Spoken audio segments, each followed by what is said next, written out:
amados, paz seja com todos, tudo bem? Então a gente vai começar a retomar as nossas aulas de escola bíblica e a gente estava falando sobre o fruto do Espírito e a gente vai continuar. Só que antes da gente entrar, né, na matéria nova, que ficou faltando, eu vou fazer um resumo, né? De repente muitas pessoas não pegaram o começo e até é bom para a gente estar lembrando, né? Então a gente está estudando o fruto do Espírito, que está lá em Gálatas, capítulo 5, versículo 22. Eu estou usando a versão NVI, que acho que a linguagem fica mais clara para a gente.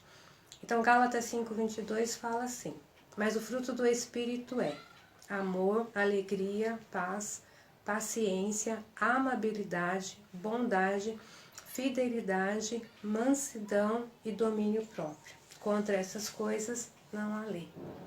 Então aqui são 9 virtudes do Espírito, né, do Espírito Santo, que depois da nossa conversão começa isso a ser trabalhado em nós. Nós começamos a ter essas 9 virtudes também. E isso a gente conversou bastante lá na aula, né? A gente pôde explorar bem. Aqui eu só vou dar um resumo. Então, as 3 primeiras, né? Os 3 primeiros frutos, amor, alegria e paz, então eles falam muito do nosso relacionamento com Deus. Paciência, amabilidade e bondade vai falar muito do nosso relacionamento com o nosso próximo. E os 3 últimos, fidelidade, mansidão e domínio próprio, fala muito de como a gente lida conosco mesmo. E a gente viu como desenvolver o fruto, né? O fruto do Espírito. Então a primeira coisa, a gente falou lá na aula, é que é conhecendo cada parte do fruto. A gente tem que conhecer, né? Por isso que a gente estava estudando e vamos continuar estudando cada parte do fruto. Então primeiro conhecer. A segunda coisa é ter total convicção que nós os recebemos. Nós recebemos o fruto do Espírito. E a terceira coisa é alimentando-nos da palavra. Não tem como, né? Se nós não conhecemos a palavra, não tem como a gente desenvolver o fruto do Espírito.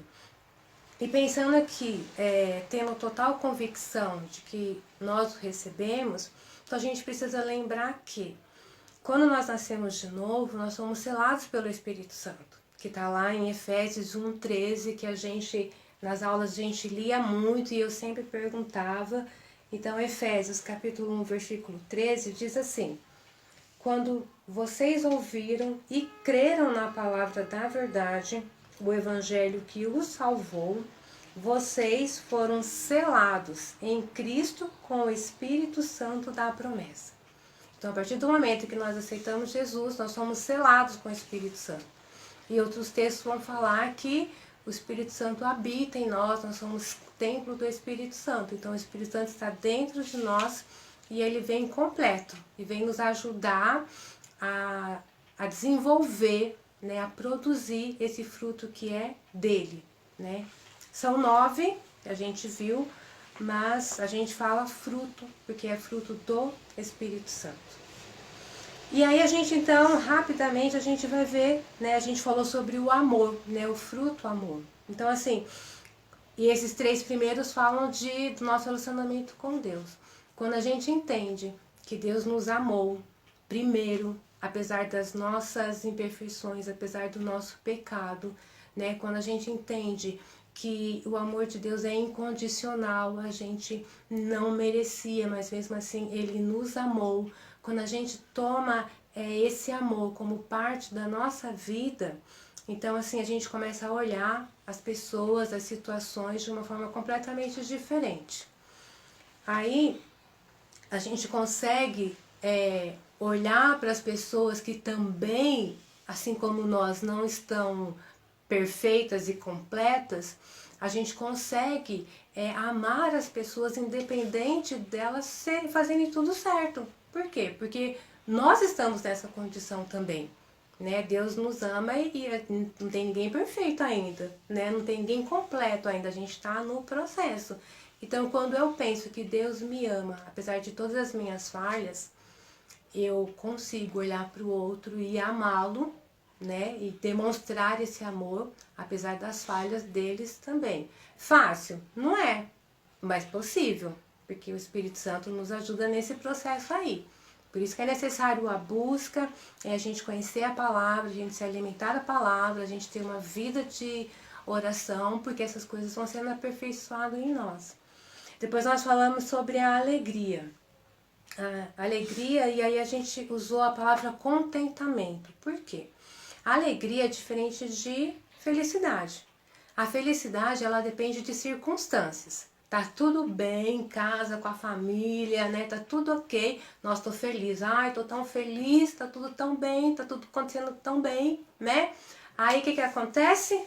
A quarentena, né? Vem aí o coronavírus. Todo mundo preso dentro de casa. Cadê a minha felicidade? Né? Cadê a felicidade agora? Porque se a gente for olhar as circunstâncias, a gente não tá com muito motivo para ser feliz não, né? Todo mundo confinado dentro de casa, não pode sair, não pode fazer nada. Por quê? Porque a felicidade está condicionada à circunstância. Mas essa alegria, fruto, virtude do Espírito Santo, eu posso continuar feliz, eu posso continuar alegre, eu posso continuar com esse contentamento, porque eu não dependo das circunstâncias. Eu dependo daquilo que Deus é na minha vida. A gente depende de confiar plenamente nas promessas dele. E quando a gente confia nas promessas de Deus, as circunstâncias não vão nos abalar. Então, assim, essa alegria, mesmo tentando dentro de casa, fechado, né, com toda essa dificuldade, a gente ainda consegue sentir esse contentamento, porque a nossa alegria está firmada em Deus. A gente falou sobre a paz. Paz não é ausência de problemas, né? Então, assim, paz é a segurança que Deus está agindo. Não estou vendo nada acontecer, não estou vendo nada se resolver, mas eu estou em paz. Por quê? Porque eu estou confiando em Deus. A minha segurança é que Deus está agindo. Eu não estou vendo, mas eu creio que Ele está agindo. E quando eu creio, eu fico em paz. Esse é o fruto da paz. E aí depois nós falamos sobre a paciência. Essa aula rendeu muito, né? Acredito que vocês lembram que a gente ficou umas 2 aulas, né, falando sobre paciência. E assim, né, a gente falou, definir paciência de uma maneira bem simples, a gente colocou que é a virtude de esperar sem murmurar, saber o momento certo para falar, agir, calar. Bonito, né? Escrito, né? Mas no dia a dia a gente viu que é bem diferente, né? E aí a gente viu também o que tem por detrás, né, da impaciência. Né? A gente até perguntou, você é paciente? Né? Que todo mundo, não, eu não sou, eu não sou, eu não sou. E aí a gente viu o que tem por detrás da nossa impaciência. A gente viu que tem algumas coisas. A gente viu que a pressa, né, faz a gente ser uma pessoa impaciente. Quero tudo para antes de ontem, né? Fica melhor, porque para ontem já não dá. Quero para antes de ontem. Então essa pressa, né? Essa coisa acelerada causa muita impaciência. A gente viu que a raiva, né? Ela faz a gente ficar impaciente. Raiva quando? Quando não tem o que se quer. A gente fica com raiva, né? E aí a gente fica uma pessoa impaciente. A gente viu também que a falta de clareza nos torna uma pessoas impacientes. Falta de clareza no quê? Que o mundo não gira em torno de nós, né? O mundo não gira em torno de nós. As pessoas são diferentes. Nós controlamos algumas coisas, outras não, né? A nossa impaciência não muda situações. A gente viu também que a incompreensão, né? O que é a incompreensão? Quando a gente não respeita o limite do outro, isso torna a gente impaciente. Porque eu tenho um limite. E se eu for querer que todo mundo haja segundo o meu limite, isso não vai acontecer. E se a gente não tiver essa clareza, né, que cada um tem o seu limite, a gente vai viver sempre impaciente, porque a gente quer que todo mundo acompanhe o nosso ritmo. E não tem como, né? A gente não controla... A gente controla algumas coisas, outras não. Quando a gente tem essa clareza, a gente consegue ser mais paciente. Não, isso está no meu controle. Isso não está. Então não adianta eu me rasgar de impaciência, porque não vai resolver. Então, qual é a minha saída? Ser paciente, né? As pessoas são diferentes.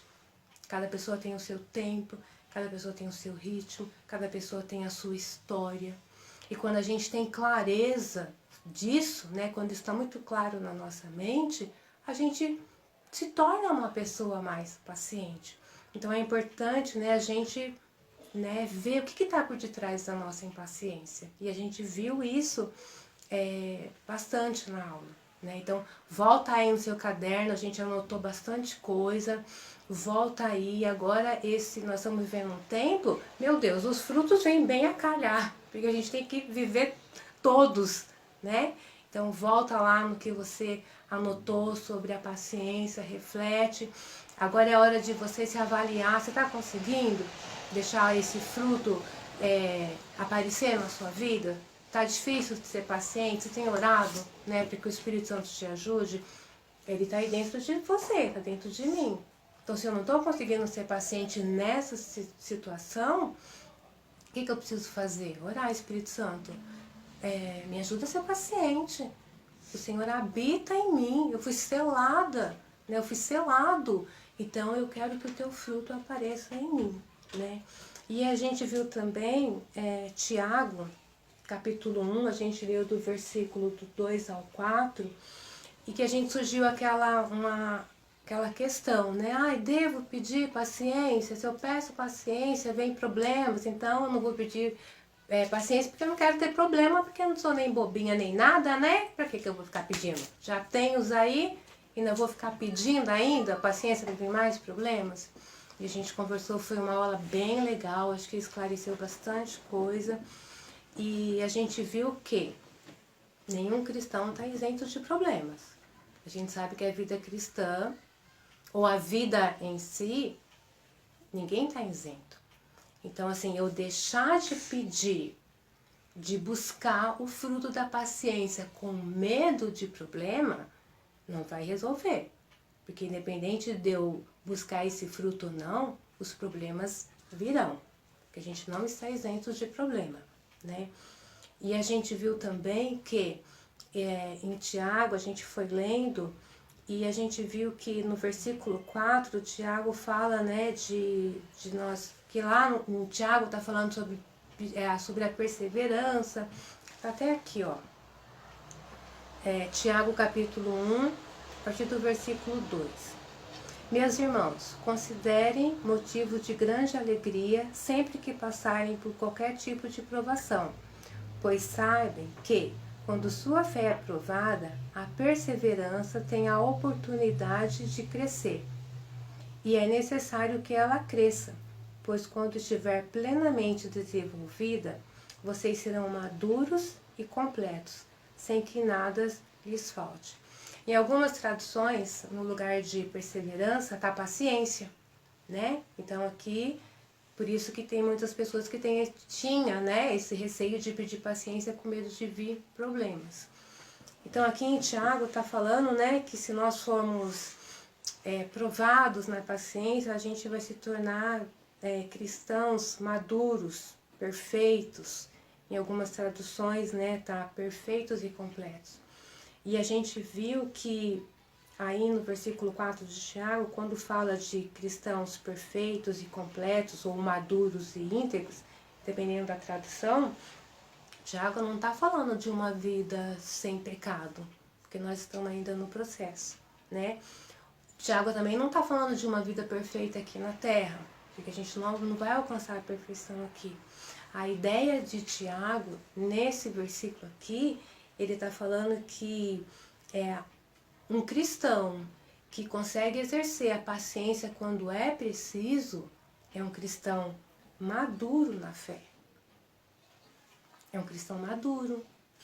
Então, assim, a gente vai buscar a paciência, porque a pessoa que busca a paciência é uma pessoa madura na fé. Ela está caminhando para a maturidade na fé, né? E a maturidade tem que ser a marca do cristão. Não dá pra gente ficar 50 anos na igreja agindo como se a gente tivesse 2 meses de convertido, né? Tanto ensinamento, tanta coisa, e a gente continua com a mesma mentalidade de quando a gente se converteu há sei lá quantos anos atrás. A nossa tendência é amadurecer cada vez mais, né? Buscar essa maturidade.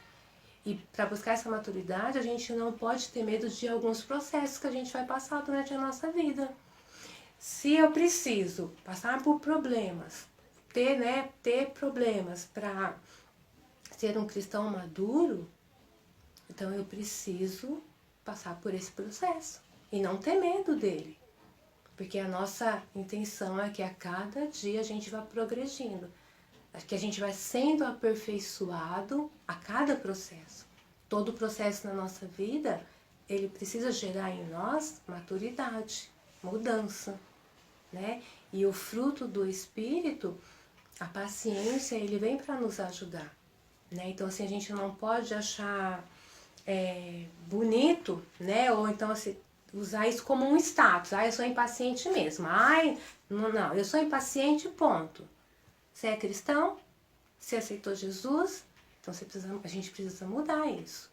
Não, eu sou impaciente, mas eu tenho buscado em Deus ser uma pessoa mais paciente, porque eu fui selada com o Espírito Santo, eu ando em novidades de vida, eu tenho uma nova natureza, então eu estou buscando isso. E não sair batendo no peito achando que tá legal viver 500 anos na igreja e ainda ser uma pessoa impaciente. Mas tudo isso é um processo que a gente tem que buscar cada vez mais. E não ter esse medo. Eu acredito que lá na aula a gente conseguiu quebrar com esse sofisma aí, com essa mentalidade, né? Não vou pedir paciência porque vai vir problemas. Eu acredito que a gente conversou bastante e isso ficou bem claro, né? Então, assim, como cristãos maduros, a gente tem que fazer aquilo que for preciso pra gente, a cada dia, ir sendo aperfeiçoado e se tornando um cristão maduro, tá? E aí, a gente entra então, ficou na paciência e a gente entra então nos 2 últimos, né, dessa parte, que vai ser amabilidade e bondade. Então, os 3 primeiros, estava falando sobre o meu relacionamento com Deus, né? E a partir de agora, a paciência, a amabilidade e a bondade, ela fala muito de como a gente se relaciona com os outros, né? Com o nosso próximo. Porque pra gente lidar com o próximo, tem que ter paciência, né, amados? Porque tem hora que fica difícil, né? Então a gente tem que ter muita paciência. Então a gente vai para a amabilidade agora.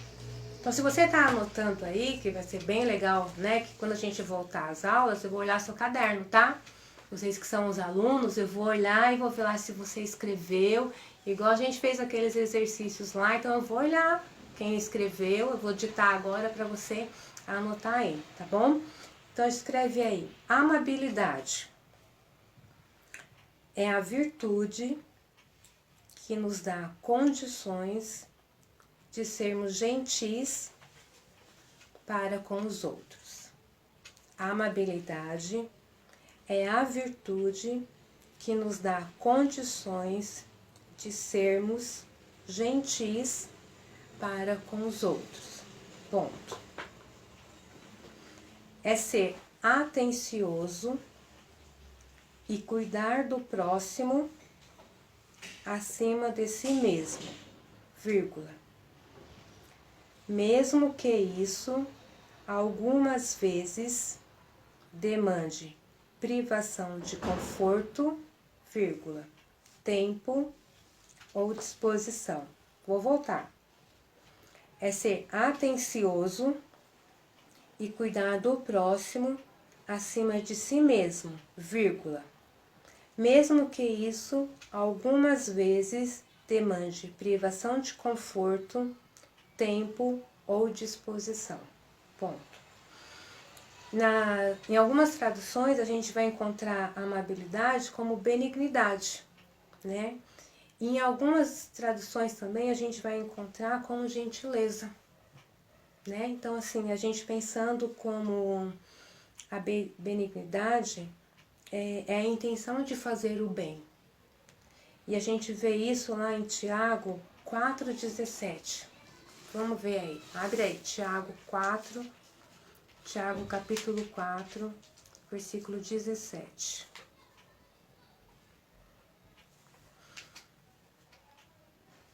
Tiago, capítulo 4, versículo 17. Fala assim: lembre-se de que é pecado saber o que devem fazer e não fazê-lo. Em outra tradução, está falando assim, lembre-se que é pecado saber que deve fazer o bem e não o faz. Né? Então, assim, você sabe que você tem que fazer o bem e a gente não faz. Então, isso é pecado. E se a gente sabe que a gente tem que tratar as pessoas, né, com gentileza, com delicadeza, com amabilidade, a gente sabe que a gente tem que fazer isso e a gente não faz, isso é pecado. Então a gente tem que procurar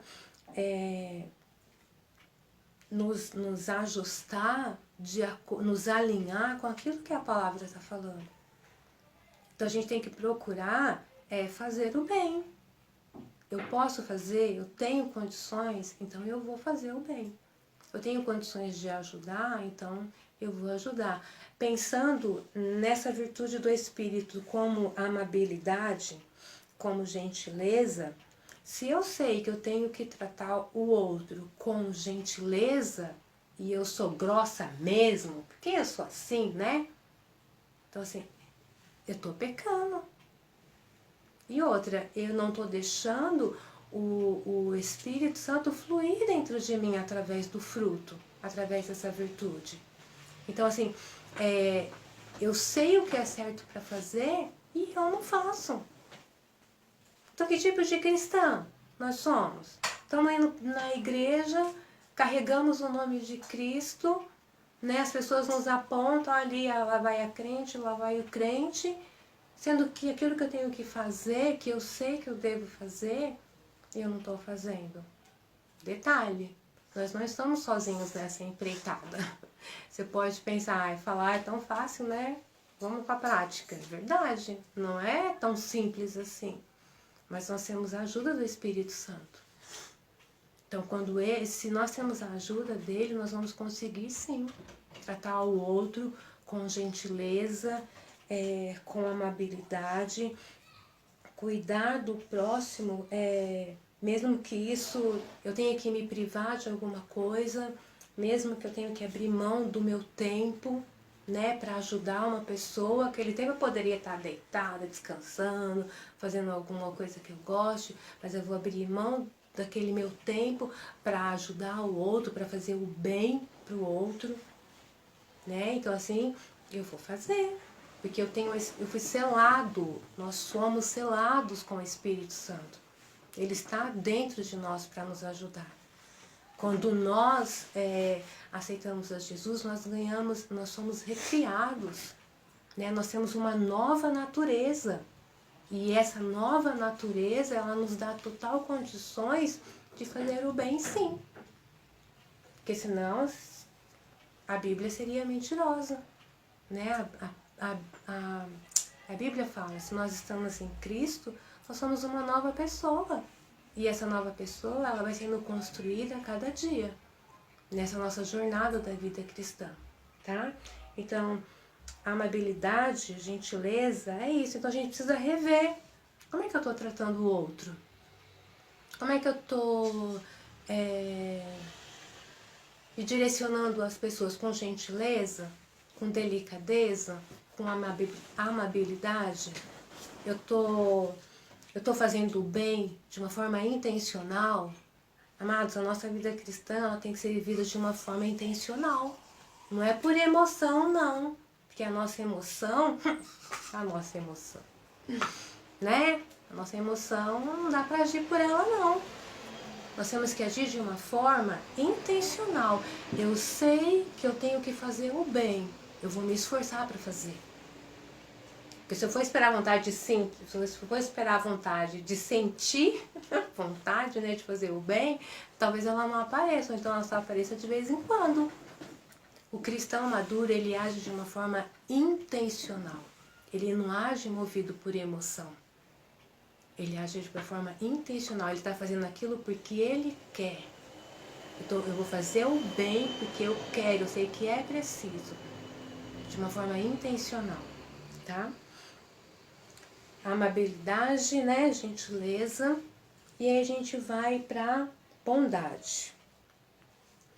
É muito parecido, né? Os dois, assim, fica uma linha tão fininha entre um e o outro, né? Mas a gente vai tentar fazer uma separação aqui. Então, escreve aí, bondade. Bondade. Ser bom é fazer o que é certo. Ser bom é fazer o que é certo. Ponto. Na outra linha, escreve assim. A bondade como fruto do Espírito não é feita em troca de reconhecimento ou de favores. A bondade como fruto do Espírito não é feita em troca de reconhecimento ou de favores. E aí eu fiquei, né, pensando num bom exemplo de bondade, né, a bondade na prática mesmo, né? A gente vai para onde? A gente vai para o bom samaritano, né? Na parábola do bom samaritano, lá em Lucas 10, a gente viu que o moço que ajudou o bom samaritano, o que aquele homem podia dar para ele em troca? Tá lá o homem caído, né? Foi assaltado, apanhou, levou tudo, né? E aí o bom samaritano, ele vai e ajuda. Ele não tinha como receber nada em troca daquele homem. E mesmo assim ele foi bom, né? Ele ajudou, né? Ele foi lá, untou com óleo, colocou no cavalo, levou lá para uma hospedaria, deixou ele lá e falou, olha, depois o que ele gastar a mais, né, que eu vou voltar e eu pago. Então assim, ele não tinha intenção nenhuma, vou fazer isso daqui, porque depois vou ter esse homem aqui na minha mão. Vai ficar aqui na minha mão, ele vai... Ó, salvei a vida dele. Não, ele foi bom, ele fez aquilo que era certo. Sem pensar em favores ou em reconhecimento. Né? É uma parábola? É uma parábola. Mas quantas lições de bondade a gente consegue tirar dali? Né? Então, assim, se nós também temos essa condição, né, de ajudar as outras pessoas sem estar almejando reconhecimento, sem estar esperando um favor, ou tipo assim, eu vou ajudar, ela fica aqui na minha mão. Isso não é fruto do Espírito. Essa bondade genuína, pura, né, o Espírito Santo produz ela em nós. E a gente tem que buscar isso. A gente precisa querer ser bom. Muitas vezes, a gente, olhando assim, né, tem uma certa distorção do que é ser bom. Porque hoje em dia, muitas vezes ser bom é sinônimo de ser trouxa, né? É sinônimo de aquela pessoa que você deita e rola. Você faz o que você quer com ela, porque ela é tão boazinha. Muitas vezes, ser bom dá uma ideia de que é uma pessoa que não tem boca pra nada. Não tem boca pra nada. Você pinta e borda, a pessoa não tem boca pra nada. Ou que ser bom é uma pessoa que não tem firmeza. E isso é uma distorção, isso não é verdade. Então, muitas vezes a pessoa não quer ser chamada de, ela é uma pessoa boa. Porque na mente dela foi colocado que ser bom é uma pessoa fraca. É uma pessoa que você deita e rola, você faz ela de capacho. É uma pessoa que não tem uma opinião firmada. E não é isso. Né? Então, assim, nós como cristãos, as pessoas têm que olhar para nós e falar assim, ali vai uma pessoa boa. Ali vai uma mulher boa. Ali vai um homem bom. Ali vai um jovem bom, Nossa, ele vai um adolescente bom, sem esse medo de ser confundido com uma pessoa apática, sem esse medo de ser reconhecido como uma pessoa fraca. Bondade não é sinônimo de fraqueza. Bondade é sinal de força, porque não é fácil ser bom, né? Então, assim, e a gente precisa mudar essa mentalidade. O fruto do Espírito, ele passa por nós fazendo uma revolução dentro da gente. Vem transformando, vem mudando paradigmas, vem mudando conceitos errados que a gente teve o tempo, né, por um bom tempo da nossa vida. Então, assim, é uma mudança de mentalidade, vai mexendo, vai tirando a gente do eixo. Nossa, mas eu achava que ser bom é até um sinal de fraqueza. Essa palavra está falando que não. Ser bom é sinal de uma pessoa posicionada. Ser bom mostra uma pessoa que sabe o que quer, mostra que é uma pessoa que aquilo que é certo ela faz. Então, ser bom, né, é algo bom. Ficou feio, né? Mas ser bom é algo bom. Né? É uma virtude do Espírito Santo dentro de nós. A gente não pode deixar que isso seja deturpado.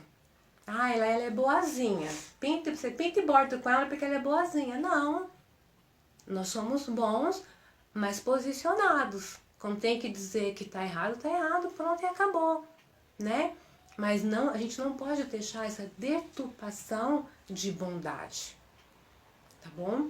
Então, assim, esse é um fruto também, né, do Espírito, que a gente vai demonstrar muito ele como a gente lida com as pessoas. Nós temos que ser bons, né?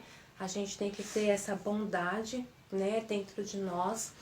E quando a gente é bondoso, quando a gente é bondosa com alguém, quando a gente é bom para alguém, a pessoa, ela vai ficar assim, principalmente se é uma pessoa que não é, né, da igreja também, ela vai ficar assim, meu Deus, como existe uma pessoa tão boa assim? Ela vai pensar, só pode ser Deus. Essa bondade em nós glorifica a Deus. Né? Então, quando a gente é bom, né, em casa, na escola, no trabalho, na rua, onde for, a nossa bondade glorifica a Deus. Porque a pessoa vai olhar, aquela pessoa que está recebendo, né, a bondade de nós. Ela vai olhar e dependendo da situação, ela vai ficar pensando, meu Deus, que pessoa é essa? Só pode ser Deus. Olha que coisa linda, né? Uma pessoa falar isso de algo que a gente fez, reconhecer Deus em nós, reconhecer Deus em nós. Então, assim, eu vou ser bom, eu vou procurar ser boa, né?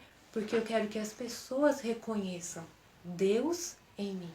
E Ele vai ser glorificado através da minha vida, através do fruto do Espírito, tá? Então, assim, recapitulamos, né, um pouquinho das aulas. E hoje trabalhamos esses dois, a amabilidade, né, e a bondade. Nas próximas aulas a gente vai, como fica assim mais, sem vocês perguntando, né, aquela troca bem legal, a coisa flui um pouco mais rápido, né. Então eu acredito que na próxima aula a gente já vai para os 3 últimos, tá? E tarefa, né, como a gente tinha nas aulas, a palavra diz que a gente não pode ser somente ouvinte, a gente tem que ser praticante. Porque quando a gente pratica, o verdadeiro aprendizado acontece. Não adianta a gente se encher de informação, né, de conhecimento e não praticar.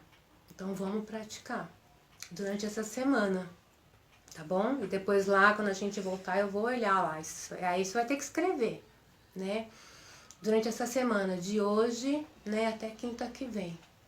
Você vai observar como que você vai poder demonstrar bondade e amabilidade para as outras pessoas, tá bom? Como que você vai poder demonstrar bondade e amabilidade? Em que situação? Aí quando acontecer, você anota aí no seu caderno para quando a gente voltar, a gente poder tá vendo, tá bom? Então eu te espero quinta-feira que vem, tá bom? na nossa aula e que Deus nos abençoe e nos ajude a praticar o fruto do Espírito, deixar que o fruto do Espírito flua em nós, tá bom? Tchau!